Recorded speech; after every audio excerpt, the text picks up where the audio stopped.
Hey everyone, we are so excited to be back once again to get together and talk about real woman issues that concern friends, wives, mothers, educators, and entrepreneurs. I cannot wait to start the show, so let's get going.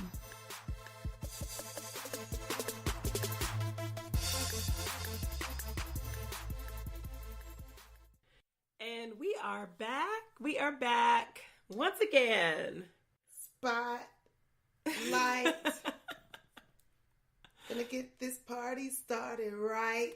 Is that how the song? You made it up. I have not heard any words like that. I did make it up.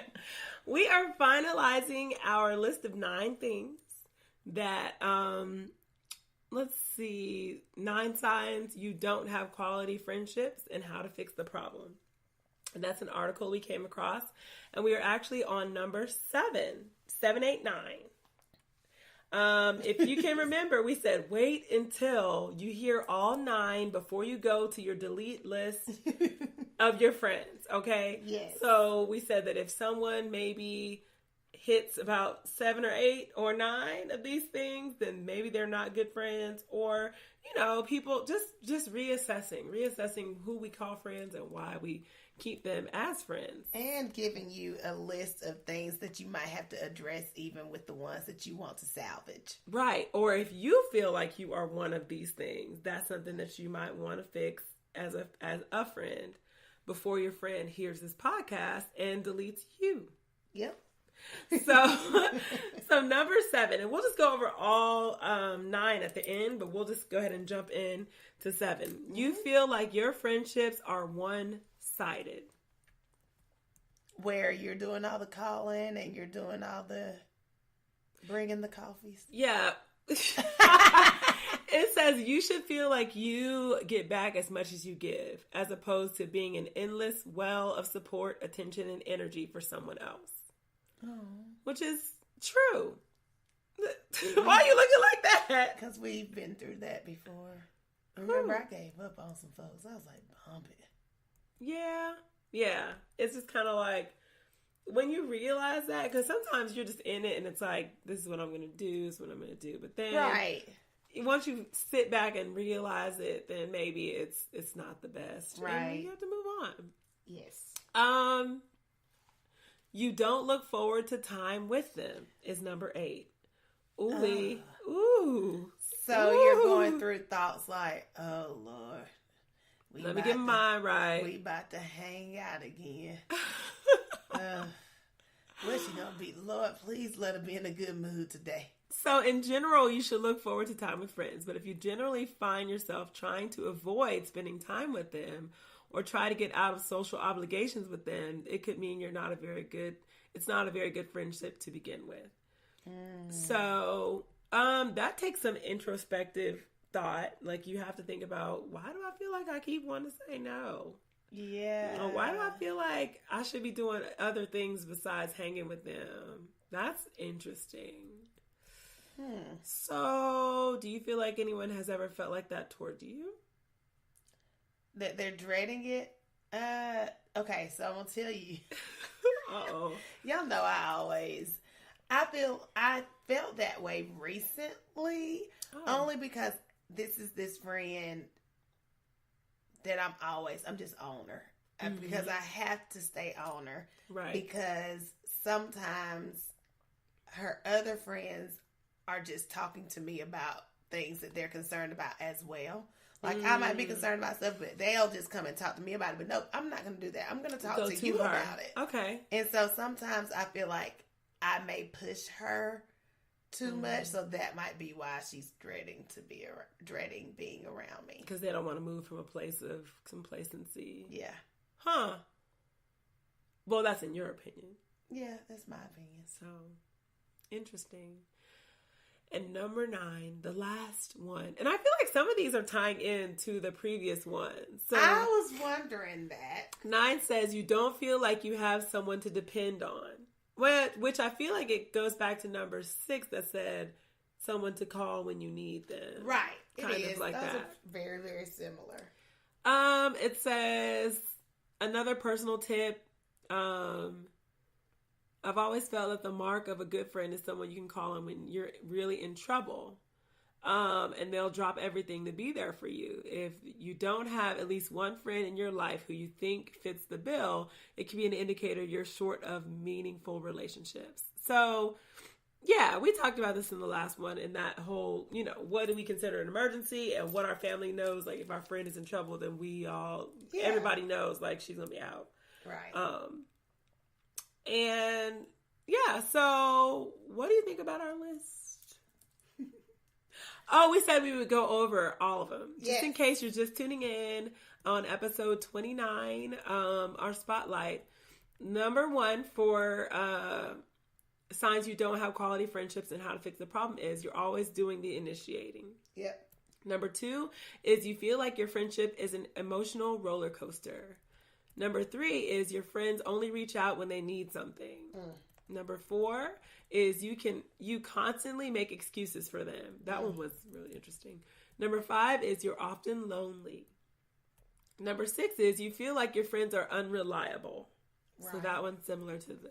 Number 7, you feel like your friendships are one-sided. Number 8, you don't look forward to time with them. And number 9, you don't feel like you have someone to depend on. Right. So if you have someone who is popping to your mind upon every single mention of these, that may be someone you probably need to touch bases with. Oh. I have to touch bases with and figure out if this is something that you need to continue, or in Keisha's words, you just got let go. No, you might have to do some purging. Yeah, or if you're feeling like you fit in any of those categories, you might want to remove yourself from one of those categories. If you're the person no one can rely on, maybe you should make a couple of changes to be a reliable person sometimes and just kind of be there. If that's someone you really, truly feel is your good friend, you need to express that to them and not just let them think you're just, disposable. All right, which brings me to, speaking of good friends, we were on the phone and you asked me, how many times at Publix do you say no to giving a donation? Right, so they're doing this... Hurricane, right? Right, hurricane. No. Actually, they're doing a soup kitchen collection. I guess they're getting ready for donations for, the holiday season. They always get an influx of donations during that time, so... In preparation for that, that's what I'm assuming. I don't know. You can give a certain percentage of your check as a donation. Like, so whatever your grocery bill was. Okay. Mm-hmm. And so I was like, absolutely, 1 week. Right. And I got my little free bag and I was like, look at that. I gave that without thinking that I was going to receive anything in return. I tried to give Ainsley and Brooklyn a little quick lesson on giving without expecting anything in return. So anyway. And the next day you went back. Well, literally probably about 5 days later I went back and it was like the same lady. Yeah. And I know that she sees a lot of people and I know she's on auto-tune, at the end of each one. She's like, so would you like to leave a donation for the soup kitchen? And so the second time I said, no, I have students and I'm sure I'll be donating more things to them. Okay. And then the third time I went and they said, and I was like, no, I did give 2 weeks ago though. I did. So every time I was trying to justify why I was saying no. And that's what I asked you. I was like, so why do you feel like you can't just say no? And so we discovered that it is a thing to justify your no. But wait, can I please just mention that when I said no, because at first I was on the phone with you, and I wasn't going to even acknowledge it until the bad girl goes, the donations have been low today. She's conversing with the cashier. And I'm like, okay then, I already did mine. Right. Like maybe you're hitting the same people over and over at this point. Yeah. I know you don't have a checklist of who already said yes, but... But you still felt guilty. I did. It's like they guilted you into just feeling guilty because I didn't saying donate. No, because you already did. So I already did. And what is it about people that makes them feel like they have to say why they're saying no. Like, isn't a no enough? Like, do people just accept no's, or do they push, or what? I just feel like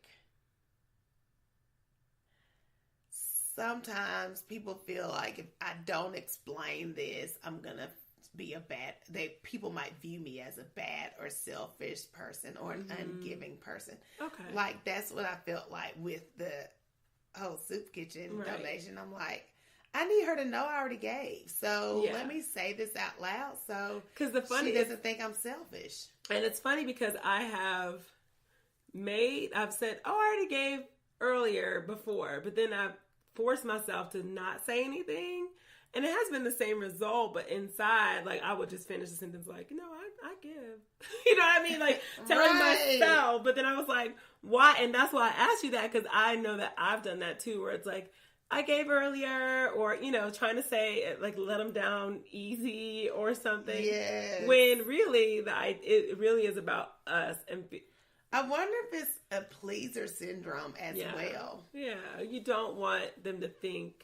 I even feel bad when I'm walking by people that's selling like Krispy Kreme donuts, and I'm just like, oh, I don't have any cash. Sorry. Yeah, girl, and that usually is true. Yeah, the cash thing. Interesting. So, I was reading where it says that I always feel like you have to justify yourself is also just negative energy as well. We always talk about energy. And I think what I can relate to about that is I can tell that I'm getting tense and uncomfortable. So it does put me in a moment of stress sometimes when I feel like I'm having to justify. And it's defensive. That's absolutely It's definitely defensive, because you're already taking on the position that they would judge you if you said no. So then it's like, well, it's because of this and this. Like, it definitely, I just thought about that. I'm so smart. So it is a defensive stance where you don't want to be attacked, or you don't want people to think this or that about you. So you try to get in front of them and say, you know, whatever your reasons are, justify it so that it'll be okay. Yep. Huh. Interesting. Do you find yourself trying to, like, I'm asking our listeners, like, do you find yourself justifying things often? I feel like I used to be really bad about it. I think I've gotten better. Yeah, because I don't notice you are justifying. Yeah. But you do say, I said that already. Sure That's a thing for you. You do say that. But... And that's a justification as well. Well, here's my thing, though. I feel like if I have to let you know that I've said something already, it makes me feel as if, okay, so I used to watch... That's defensive, though, right? A little it is. Yeah. I used to watch Pinky and the Brain when I was a little girl. You remember that? Yeah. And the tall, skinny, goofy rat always had the best ideas. And then the other people shot him down. What he said. And it's like, of course he wasn't smart enough to know, but I was like, tall rat, you knew that already. So it's kind of like that situation. Don't act as if you had the idea, because I already broke that down. But you can't just let him have it. Nope. That'll be another discussion for another day. Yeah, honey. Another one. I'm trying to think about in my relationship with World Famous. No, I don't. I think we moved past that. I've moved past me trying to justify or trying to explain if there was a mistake or whatever. Because I'm not wasting my time and energy with that. But I do notice that my daughter does it all the time. She justifies everything about if there was a mistake, she's telling me why it happened. If she is in the wrong, she's telling me why. Yeah. And I'm just like, wow, how can I make her understand, like, I don't care if you have a reason why. Like, it doesn't matter. It doesn't deflect from whatever it was. So I want to make sure that she understands that before she becomes an adult and becomes that person that's always trying to come up with a reason why. Right. Do you feel like that is making you look even more guilty too when you're justifying it? No, but it doesn't change anything. Okay, so teacher talk, but not really. So we were in a professional development, and they pulled up, it was a grade book thing. So they pulled up an example teacher's grade book, and she had some mistakes in it, which is fine, because the purpose was for us to have examples of what we needed to fix, what we didn't. But for every single thing he found as a mistake, she had a reason why.